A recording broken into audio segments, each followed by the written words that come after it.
So thank you to Carla and Rosalind Franklin Society for having me here today.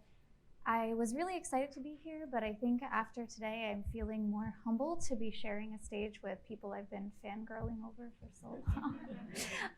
So thank you for having me here. I'm really excited. When I first talked to Carla about coming here, she gave me a long list of things to cover in my talk. So I will try to get through all of them. I'll tell you a little bit about my life story and how I came into science, and specifically my field of building with biological materials, shocking theme in today's talks, how I'm trying to help the next generation of students build with biology, and how I'm helping women leverage their expertise and see themselves as the future leaders in science. So a little personal history. Look at me, what an adorable child. So I grew up across 3 continents, attending 10 schools with instruction in over 5 languages. And I skipped grades, I repeated grades, I didn't go to school in any particular order. And I think 2001 was my most tumultuous year because I did 3rd, 4th, 5th grade, and then 5th grade again. One in a convent, Catholic convent in urban southern India, then in an inner city school in Philadelphia, and then in a suburban school in Iowa. So I was a very confused child in 2001. But one thing remained consistent in my life throughout all of this, and that was my very supportive family, my mom, my dad, and my grandfather, who are all engineers. And they really taught me a lot about exploring the world around me, identifying the problems that I saw, and taught me by their own example that because they were engineers, they were able to use innovation as a force for social change. So one specific example of this that I will highlight is when I was growing up in Kenya. Those are my first memories.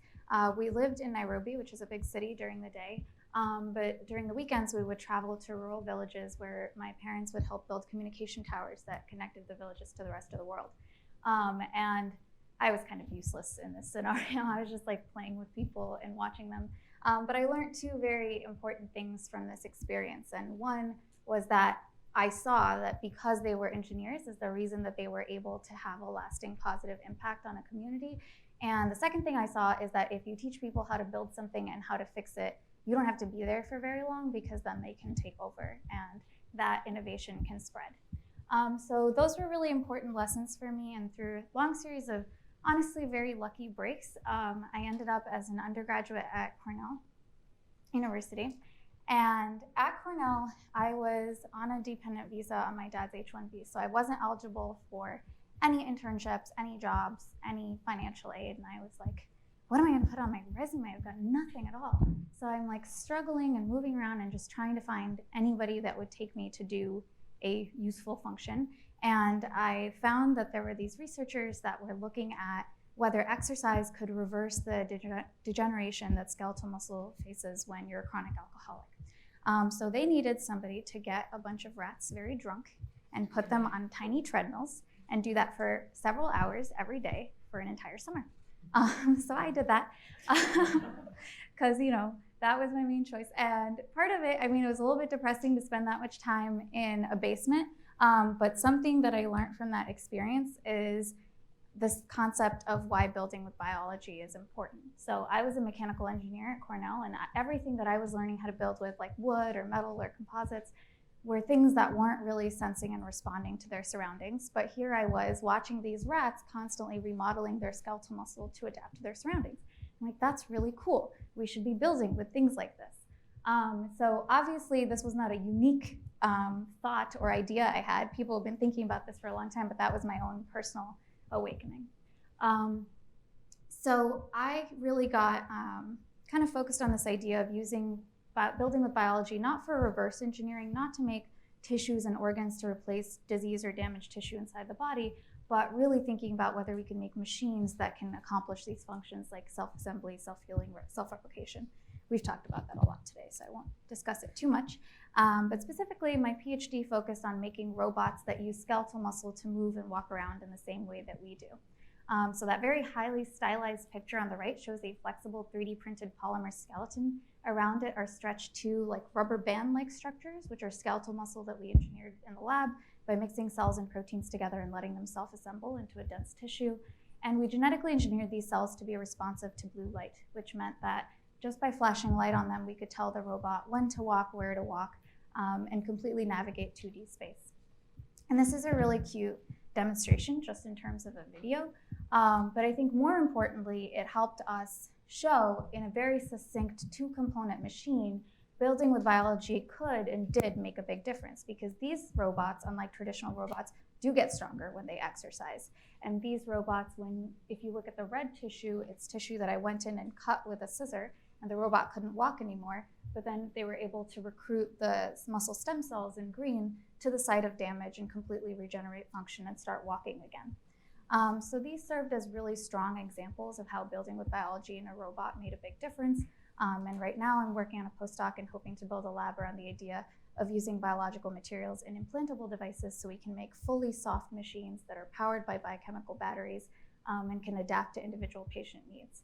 One award that I will highlight, because I was told to highlight awards, is the Sartorius Prize essay that I won earlier this year. Science magazine has a bunch of these essay prizes that are just like, you write 1,000 words on your PhD and share it with a sort of general audience or general scientifically educated audience. And I think these are really great because they help you, when you're establishing a new field or working on something new, share it with a broader audience, but also I think are so accessible that they really help empower the next generation and give them ideas about what they want to explore. So speaking of the next generation, I knew while doing my PhD that I didn't want to be the only person building these little robots because I can't possibly address every problem there is in the world. So I designed and taught a class for undergraduate juniors and seniors at the University of Illinois. It was a semester-long class taught at, what are the skills and tools that you need to build with mammalian cells and tissues, 3D printing, cell culture, and the like. And their final project, which was really like a 2-month-long process for them, was to design and build a biobot for any challenge that they thought would be interesting in the world. So this class has been analyzed in an IRB-approved study and shown to have enhanced learning outcomes as compared to traditional courses in tissue engineering, because it helps people solve ill-structured problems in biomedical engineering and thinking of cells as building blocks and thinking of them as tools for forward engineering rather than just recreating what exists in nature. And what I'm really excited about, so this class is going on to its 5th year. It's doubled in size every year. And it started to spread to other institutions, including at MIT. This semester, I'm teaching a freshman seminar on building biobots. We had 8 freshmen build their own biobots this Monday, and hopefully by next Monday they'll start walking, but fingers crossed. We'll see how that goes. But I'm really excited about this, and I hope to get more people engaged and excited about this space in the future. Beyond undergrad, I also think a lot about working with folks younger in the pipeline. A couple examples that I will highlight on the left is me working with a child actress / super genius, Riley, who is so incredibly smart. I met her because we filmed a She Can STEM PSA together, thanks to Lida Hill Philanthropies for engaging us in that. So we sort of did a short, like 2-minute video on showing how she learned how to 3D print plastics, and I told her how I used a similar technology to 3D print with cells. And on the right, also a 3D printing related story, I helped, sorry, my long hair is very terrible for microphones. It's the patriarchy. So while I was at Illinois, I helped teach a summer school for high school girls that were interested in engineering. And I taught, over a week, I taught a bunch of girls how to design and build their own 3D printers. But I made the stakes very high. I told them that we were going to take the 3D printers to classrooms in Kenya at the end of the summer, where we were going to teach students there to design, build, and test using 3D printers. And I was like, if you mess up, they don't get this tool. And it turns out that that is a very good motivator, because we had some of the best printers that we'd ever made that summer. And it was really great because I think they left feeling empowered that even as high school students, they were able to have a lasting impact with their science innovation. So finally, I'll wrap up with an initiative that I'm working on right now called the Women in STEM Database at MIT, or WisDM. I did not come up with that acronym, but it's very clever. I feel comfortable saying that because I didn't come up with it. But this is hopefully intended to address the issue that women are very underrepresented at conference talks, panels, startup boards, things like that. And I think this sends a message to women, especially young women, that their expertise isn't valued. And I think what we've learned from a lot of these experiences is that the bias that causes these sorts of situations often isn't explicit, it's implicit. It's people not remembering, oh, they're like, well, I don't really know anyone that does nanoparticles who's also a woman. It's just like, that's not true. There are a ton. You're at MIT, you look around. And so I just want to make it a little bit easy by saying the best conversations feature diverse voices. We're going to make those voices easy to find. Go on our website. So I started this prototype website and I only got about like 200 women on it, but it was over the course of like a month or two, so I was still pretty happy about that. And Sangeeta Bhatia, who Dr. Hopfield talked about in her talk, found out about it, and she connected me with one of my co-advisors, who's also the Dean of Innovation at Illinois, and now the MIT Innovation Initiative, at MIT, and now the MIT Innovation Initiative has helped me make this website much, much better, and is hoping to establish it as an institutional resource across MIT. And our goal is to get every woman who's a graduate student, postdoc, tech, early stage researcher, defined by career stage. I will make sure to include that in our career info.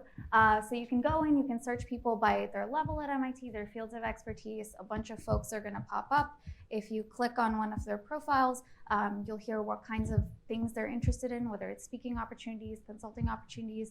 They'll have bios, news articles, awards, and basically a way for you to learn about them and engage them in your programming. So with that, I would just like to thank, say a couple sort of broader things. Family, friends, and role models obviously play a big part in the success of any person. And like the theme that we've been talking about today, not only is it important to have female role models like my mom, but it was also really important for me to have male role models like my dad and grandfather who valued my mom as a great scientist and taught me to look up to her. And I'd also like to thank my 3 advisors, all of whom are men, Bob Langer, Rashid Bashir, and Michael Sima, who are tremendously helpful to me in my academic career, but also are always very excited when I do any kind of women in STEM stuff and don't tell me not to do it, which matters a lot because they're my bosses. And then I'd like to highlight 2 funding sources that were very, very helpful to me. The L'Oreal for Women in Science Fellowship that funded me during the first year of my postdoc. Beyond just money for your research and for yourself, having that sort of visibility of being chosen by something so prestigious and then making videos of you explaining your science that are accessible has been so incredibly helpful to me in my career. And more recently, the If Then ambassadorship sponsored by Lyda Hill Philanthropies has been incredibly helpful in making me do things like the She Can STEM PSA and trying to engage more with media and being more visible. So I'm really grateful for that. I'll just wrap up with something that Lyda Hill said at our summit, which is that hope doesn't work, but investment does. If you invest your time and resources and money in young women, we will do our best to create positive social change. Thank you.